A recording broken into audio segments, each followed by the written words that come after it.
All right, so the red light just came on. A lot of people get nervous and they bail because they just don't want to go forward. Do you want to keep going? We're good. We're in. We're Yay, good. we're I can in. handle it. All right. Well, we start every podcast. I would love to hear your 90-second pitch about who you are and what you do. Yeah. Thank you so much for having me. It's really an honor to be here. I'm Sona Shah, and I'm CEO and co-founder of Neopenda. We design medical technologies for where they're needed most. And by that, I mean the 85% of the world that currently doesn't have access to medical technologies. Our flagship product is NeoGuard. It's our wearable vital signs monitor that helps alert clinicians of patients in distress. We've launched commercially in Kenya, Uganda, and Ghana, and excited to start scaling. That's awesome. So, what's the origin story? How did you get here? Yeah, let's hear a little bit about your background. Yeah, so I started out as a chemical engineer from Georgia Tech, graduated a semester early, had a job lined up in pharma, but didn't want to start right away. So, as one does, I went to Western Kenya and I was a primary school teacher. So, really Obviously. nothing to do with engineering. But I loved it. It was this beautiful, incredible culture, community, generosity beyond their means. But being there for several months, I was also exposed to a number of inequities that I was fortunate not to have growing up. Some were, learning how to get water from the river and making it up the hill without the water getting out of your bucket. Mhm. That's a feat in and of itself. But a lot of it was much more complex, systemic issues that stuck with me. Came back to the US, started working in pharma. I was in bioprocess research and development and really loved the healthcare and the engineering side of things. But over the few years I was there, I kept thinking the kids I taught in Kenya may never see the medications that I was helping make. And that was what drove me back to grad school at Columbia University for my master's in biomedical engineering. Didn't know exactly how to do it, but wanted to provide equitable access to healthcare around the world. I joined the university, met my now co-founder Tess in a biodesign course that we took together, where it seems so intuitive, but often not done correctly. Start with a problem, really understand what the problem is, and then leverage technology to solve the problem. So we started thinking about neonatal mortality and why it's so much higher in low and middle income countries. Could only do so much tinkering in our lab in New York. So got funding from the university, used that to travel to Uganda. And we did a needs assessment out there. And every single facility we had gone into was overcrowded and it was understaffed. And the only equipment that we saw was collecting dust in a corner that nurses called the equipment graveyard. So that's really when we realized that medtech isn't designed for most of the world's population. And we wanted to use our engineering backgrounds to change that. That's awesome. So, I mean, as you're like on the ground floor in these scenarios, what is the sort of environment like that's around you that you're, I'm assuming, dealing with it at that moment of time, but also, it sounds like being somewhat inspired to think of, a monitoring solution, right? Like to at least start to put together some, just describe what are those feelings like as you're like on that ground floor, thinking about all this stuff. Yeah, I think even now it's a very overwhelming feeling. Mm, There's a lot of constraints, there's a lot of inequities, and it's not it's not some AI tool that is going to make things 1% more efficient. right. Here you're working with patients that are dying or living on a daily basis, and the actions that you're taking have tremendous value. And I think there's a lot of that overwhelming feeling that comes up. But let me paint a picture of what it looks like in these words. So, the very first hospital that I had gone into, there were 150 babies and two nurses to care for them. That's their NICU. That's our Oof. equivalent here of where there's maybe two babies for each nurse. And every baby is hooked up to thousands of dollars worth of equipment here in the US. But over there, again, the only equipment that we saw was just collecting dust. And so without this equipment, these nurses are just frantically running around trying to figure out which patients actually needed their attention. Mm, So what ends up happening is a lot of patients in distress go unnoticed and they die from preventable causes. mm, They die from things like hypothermia. They literally just get too cold and we don't know that they're too cold. There's mm. cost effective interventions. There are things that we can do to warm up a baby without a ton of additional resources. We just don't know.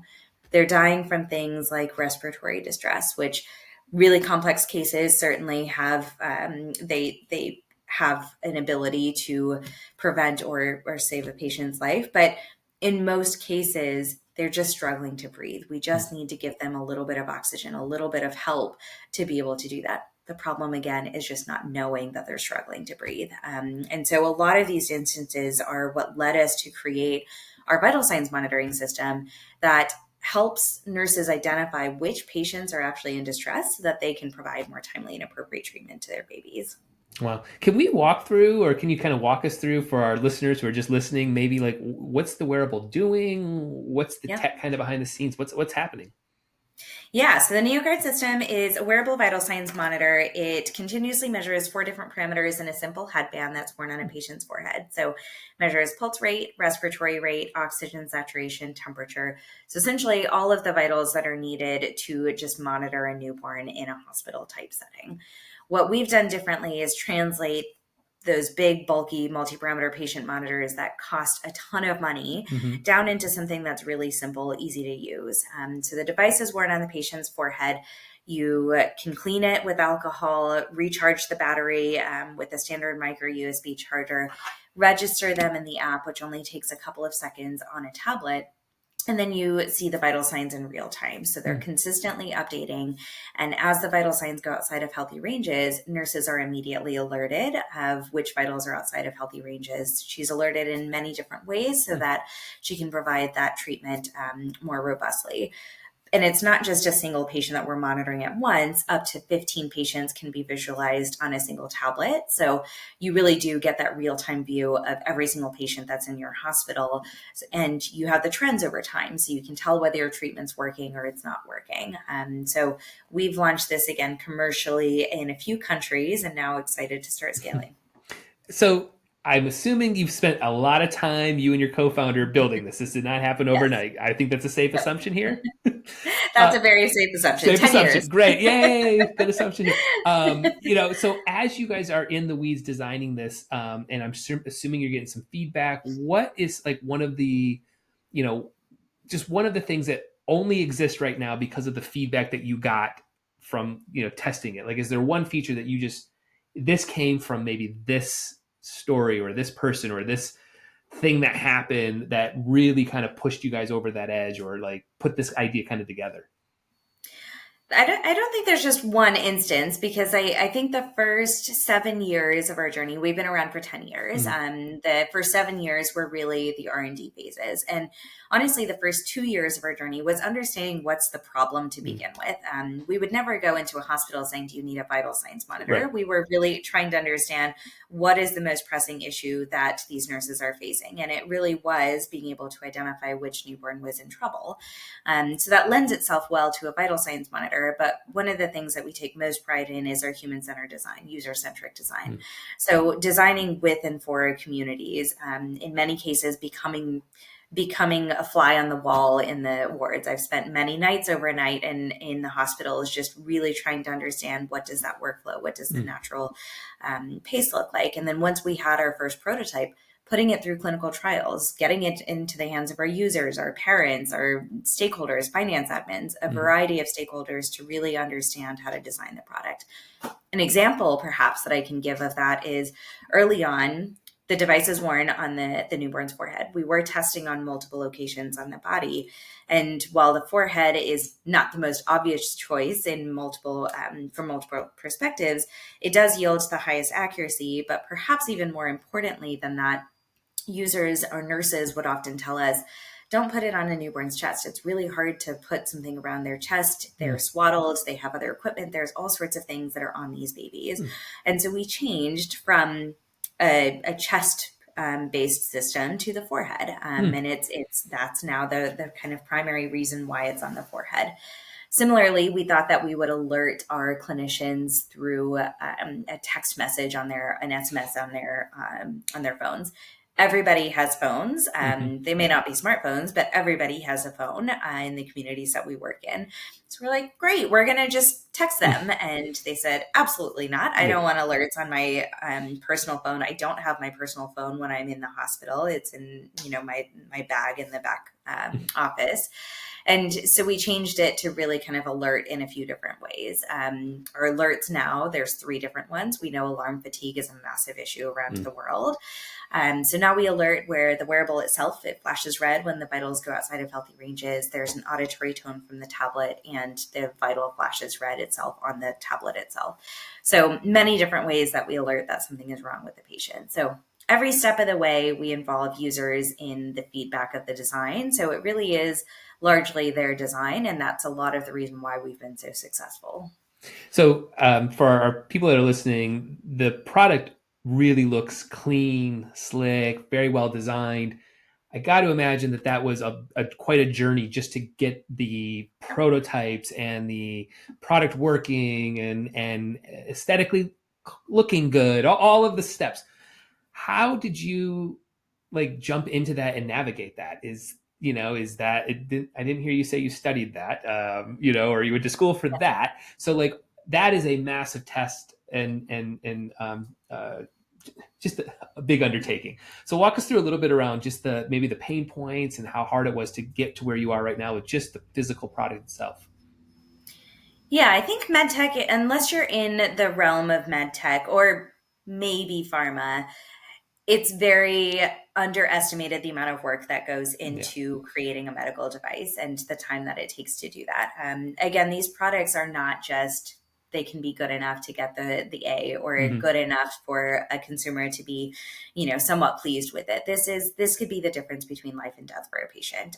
So there's a lot of risk mitigation that goes into it. There's a lot of regulatory and quality that goes into it. And so it took about 7 years for us to go through 3 major hardware iterations on the wearable device itself. Started out maybe the size of a credit card, Mm-hmm. which is too big for even an adult forehead. But it was our first prototype, so it's Right. fine. Yeah. And then we kind of worked our way down into something that now fits on premature newborns, all the way up to, of course, adults as well. So many different hardware iterations. Alongside that, you have to get the software, and the software is a lot of the how do we actually visualize the vital signs, alert our nurses in a way that is meaningful and intuitive. Mm-hmm. These nurses are really busy. They don't Right. have time to do things that are outside of their normal workflow. So really engaging them through many different iterations of our software was super important. But then there's this layer that connects the two. There's the device itself with algorithms that are proprietary and really important to get right, because again, that's the difference between life and death of a patient. How does that actually relay to the software? So there's your firmware, there's your embedded algorithms, there's a lot of pieces that go into it. So a ton of engineering that goes into the physical product, the algorithms that make up the heart of our system, and then the visualization and the user interface side of it. So yeah, again, about 7 years through that process, we became ISO 13485 certified, which, if you're not familiar, is a robust quality management system that any medical device company should have. But it is a rather large undertaking. It's quite literally thousands of pages of documents that we have to submit to an external body to review, that we know how to create a safe and accurate product, a medical device that is used on patients. So we've got that stamp of certification. We also have CE mark on the product, which is the European version of FDA clearance, which again, if you're not very familiar with regulatory, even getting to the point of regulatory clearance is a massive undertaking and a huge accomplishment. And so we're very proud that we're not compromising safety, quality, and efficacy, regardless of where we're operating. Yeah. So yeah, the regulatory piece is a massive sign just to get the approval, and be able to maintain something like that as a small startup is something we're quite proud of. Yeah. If you don't mind, like walk us through maybe how is your mental health through all of this? That as a founder, as a CEO, as somebody running the company, these steps, and I haven't talked to anybody in a while that's built a product like this, because I used to work a lot in the Kickstarter space where I would hear this all the time of just this like, that didn't work. Why are we doing this? Blow it all up. Like, how do you kind of protect yourself and make sure that you're not having highs and lows, just on this journey? Because it's a long time at the end of the day. So how do you just protect yourself and make sure that the mission and you're also being healthy in this whole narrative? Yeah, I think it's really staying grounded in that mission and the vision of the company. Tess Mm, and I are both so incredibly committed to the work that we do. We know that every day that we delay, every second that we take longer is another second that a baby is suffering, mm, another second that a nurse is suffering from what we're doing. And so we're very much grounded and inspired by the nurses that are working tirelessly to fight for their patients. And our job is to give them tools that actually work in their yeah. environment. So I think just staying really grounded in that mission is kind of baseline. Hmm. That's how we've stayed happy, is because we know what we're doing is worth all of those ups and downs. Yeah. Of course, when there's a down, there's a lot of things that I think, and even when there's an up, there's a down that's coming. So being really level headed through Yeah. all of that and celebrating the small wins, but not letting the losses get you down too much. I think on a personal front, I recently moved out to Seattle about a year ago. Mm, And while I really love Chicago and the ecosystem and will always consider that a home, the mountains and the water just restore me in ways that I sure. think a lot of people just don't have access to that. And Yeah. so it was largely a personal move to come out to Seattle. And I think just being in that environment kind of really keeps me calm and level headed when there are storms and when there are really great wins that we should be Hmm. celebrating. So just staying level headed, grounded to the mission and the reason, reminding ourselves that if we don't fight the fight, then who else is going to do Sure. it? And if it were easy, it would have been done before. So our team is absolutely incredible. They're the reason why we are where we are. And I very much believe that our team is our strongest asset and always will be. So finding a team that is able to pick up when I need to take some time off to go rejuvenate, Yeah. take the vacations and actually take it, not just, be constantly working, just Yeah. doing different things on vacation. I actually take that time off because Hmm. I think it's really important. I've got a founder coach that is super important. I Mm. think everybody needs to have a coach therapist when you're operating in this space. There are Hmm. challenges that you never knew that you would be facing. So having somebody to help guide you through a lot of that is extraordinarily important. Exercising and just being a healthy human is a Yeah. super important part of that. Yeah. So just carving out time for some of those other pieces. The last thing I'll say in that is, while becoming a mom has its own separate set of challenges that are Sure. associated with Sure. it, I think having a 2.5-year-old the past 2.5 years has just made me a much better leader Yeah. because I prioritize a lot better. At the end of the day, I want to see my daughter. I'm going to go get her from school and then Hmm. I'm done. Right. So I really just focus on the things that are super important, and the stuff that's not important, just let it go.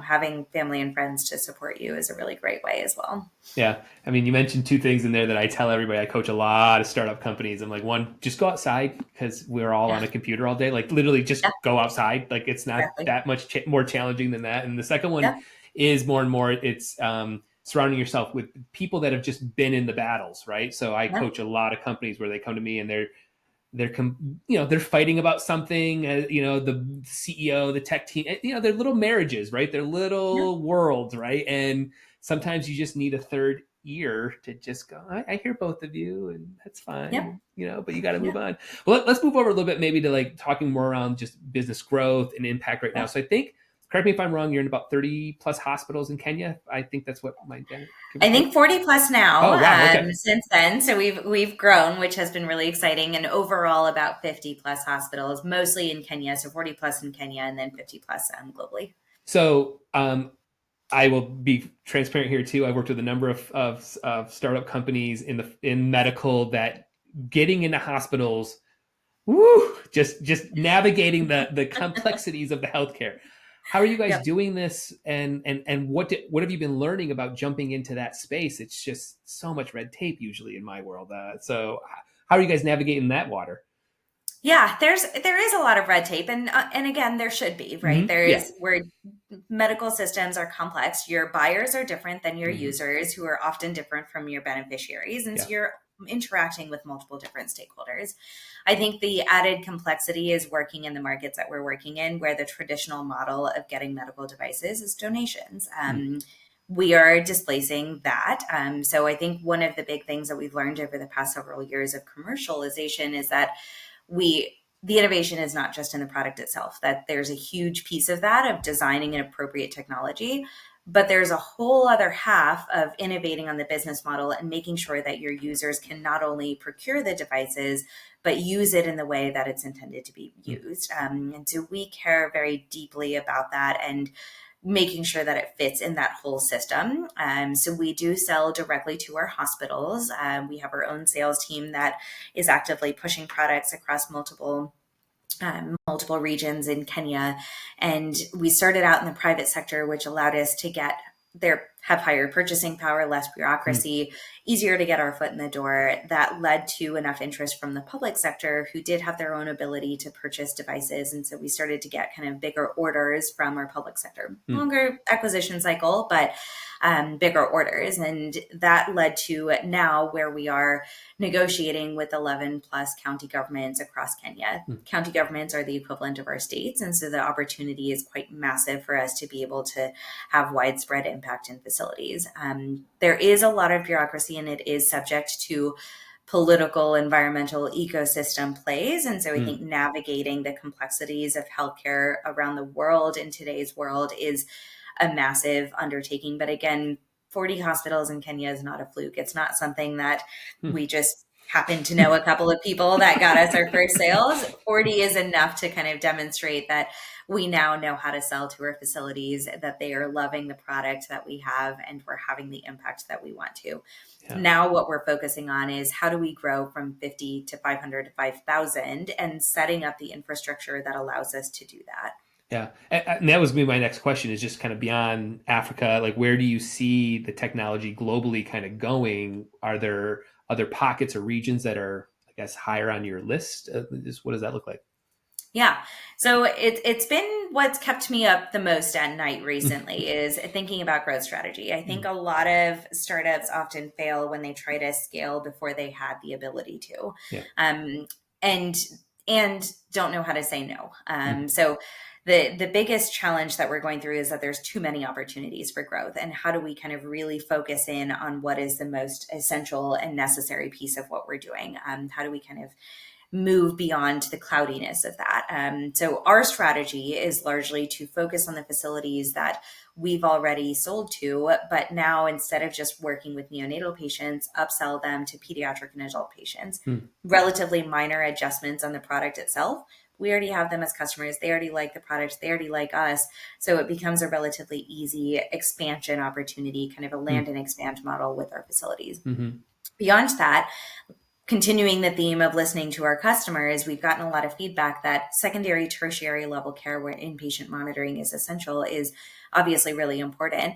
But what about primary care? That's where care is still being delivered.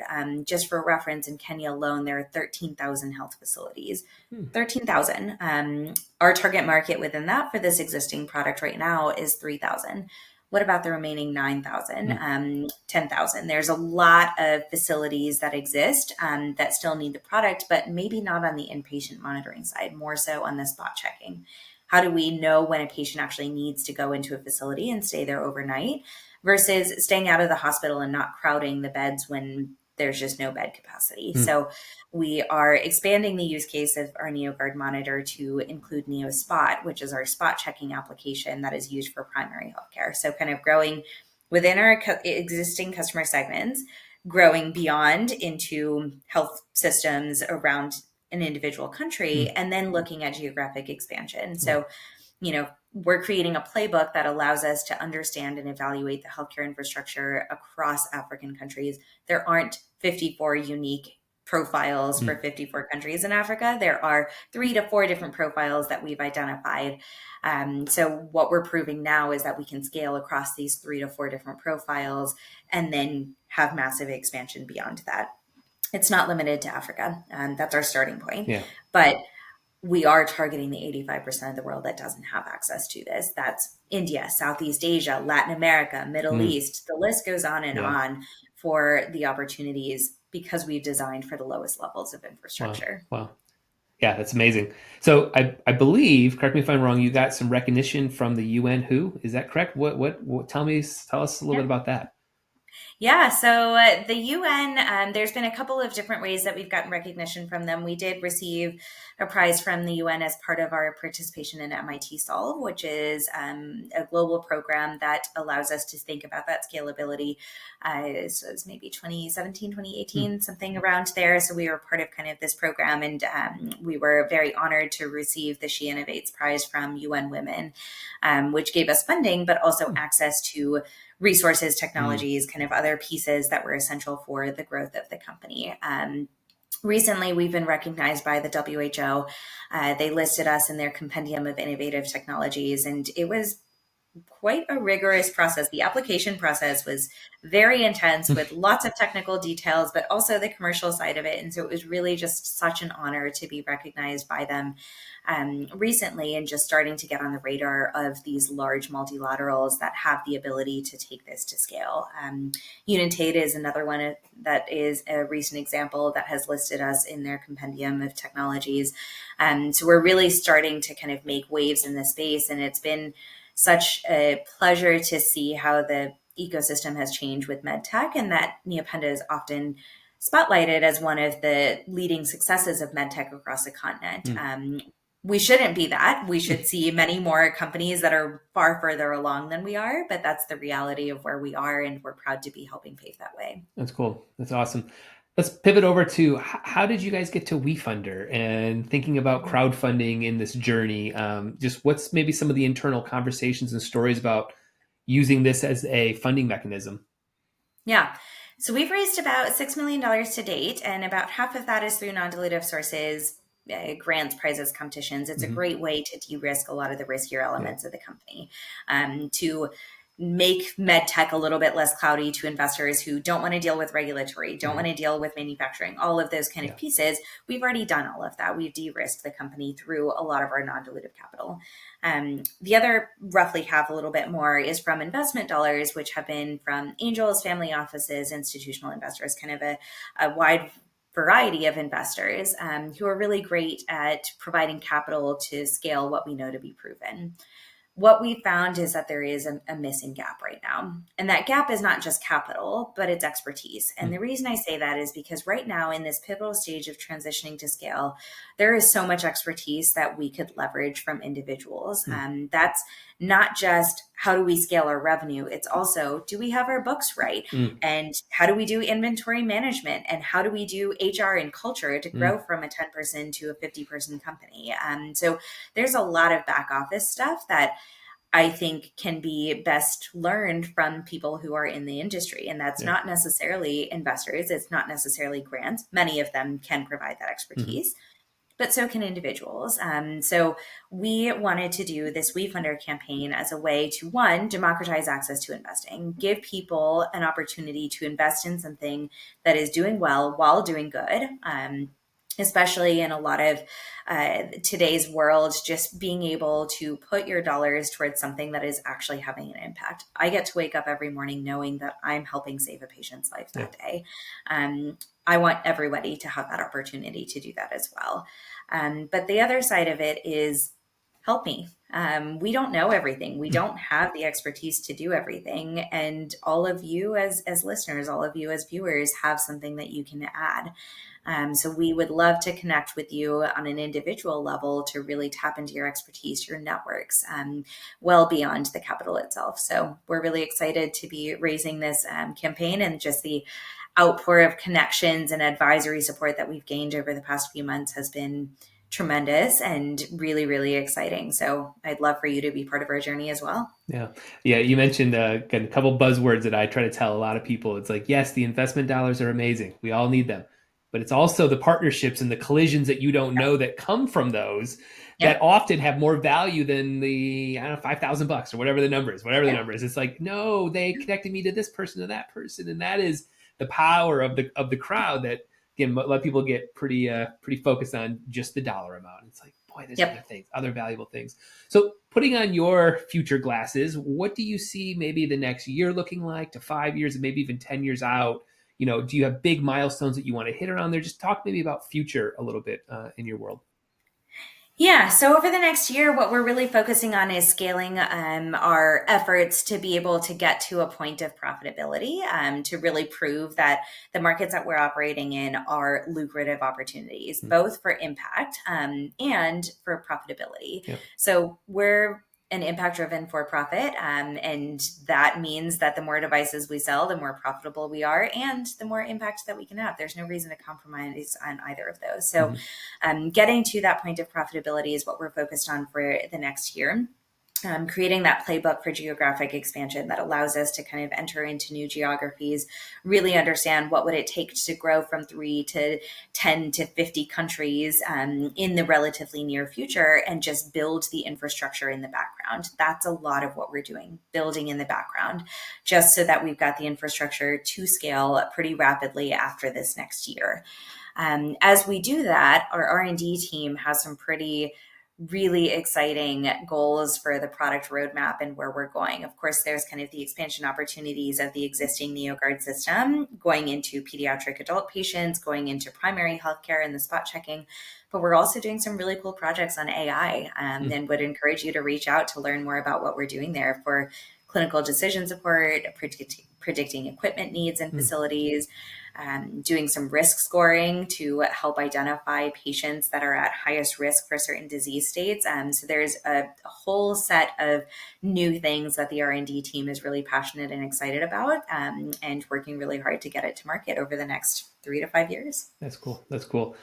How do you, well, actually, let me rephrase this a little bit. How do you think about the word no in your space right now, where, hey, I've got an R&D team that's excited about everything. Well, let's really back in a little bit. Just, is that lessons that you have to learn? Are you still learning it? Just what does that mean in your world to be like, let's focus it down here still? Yeah, I think it is a fine balance, and I'm sure there's a lot that we're still learning about. I Hmm. think we've gotten a lot better at saying no, and I think that's where my co-founder Tess and I are really complementary to each other's skill sets. Beyond Tess leading all of she's our CTO, and so she leads all of our product and roadmap, and she has full autonomy over that. I lead a lot of growth and strategy and vision, and of course, those two are married to each other, and so it's really fun. I often have a million ideas and maybe only one of them is good. And so Hmm. Tess is really good at reeling that back in and saying like, okay, we should really Hmm. focus our attention. And I think that's where having a co-founder is really great, to have that balance Yeah. between the two. But we have gotten a lot better at saying no. We've gotten a lot more strategic about trying to not just promise the world when we can't execute on it. And so really articulating and mapping out, how are we operationalizing our goals for the next year and the next 3 years? What do I need to do today so that our 3 year goals are actually met? That's a lot of the fun part of my job, is Yeah. is to think about, what pieces do I need to put in place today so that we are successful? And a lot of that means saying no for now, Hmm. maybe later, Yeah. but no for now. Hmm. And I think that's a really important skill set to have, is we get pushed in all sorts of directions of, the US has a massive market opportunity. Yes, it does. But there are also patient monitors that exist in the US. And the bigger opportunity from my perspective is the 85% of the world that doesn't have access to the technology, period. Yeah. That doesn't mean we won't ever come to the US. It is part of our strategy to license to companies that are in the US. It just means not right now. It Right. means that I need to be laser focused on proving the markets that we are operating in, and let's remove all of the fluff and all of these other really great opportunities until we have the bandwidth to do so. So lots of learnings around that space. But saying no is such an important, not just in business, it's important to do that in all aspects of Yeah. your life. Being opportunistic where you can and not letting the big opportunities go, but realizing that focus is perhaps even more important. That's cool. Well, if people want to dive in, where should they go? Obviously, we're gonna have to link to the WeFunder and stuff, but how can they just dive into your world, your mission, your story, all that sort of stuff? Yeah, follow me on LinkedIn. I don't know my handle, but follow me on LinkedIn. I'm sure we can get that to Yeah, you. we'll put it on there. Yeah, I'll put it on. And I share a lot about our journey, the highs, the lows, the things that we're struggling with, the things that we're winning at. Mhm. So follow me there. We're active on our socials, neopenda.com, and take a look at wefunder.com/neopenda. We're pretty quick to respond to any questions that you might have there, but also just feel free to reach out to me. That's awesome. Well, I've been a fan. I've been reaching out and knocking on your door. I was like, please be in my world. I want to learn about your stuff. Come play. So it was a real honor to meet you and connect. What you're doing is amazing. The mission, the story, all of everything, top to bottom. I'm going to be following from my vantage point, my seat over here in Detroit. And I just encourage everybody to go check this out. And I wish you guys nothing but the best, because I think it's a really amazing mission and a company that you're building. So I really love it. It's awesome. It's a great story. Great conversations as well. Thanks so much for your time. Yeah, thank you for having me. It's an honor to be here. Awesome.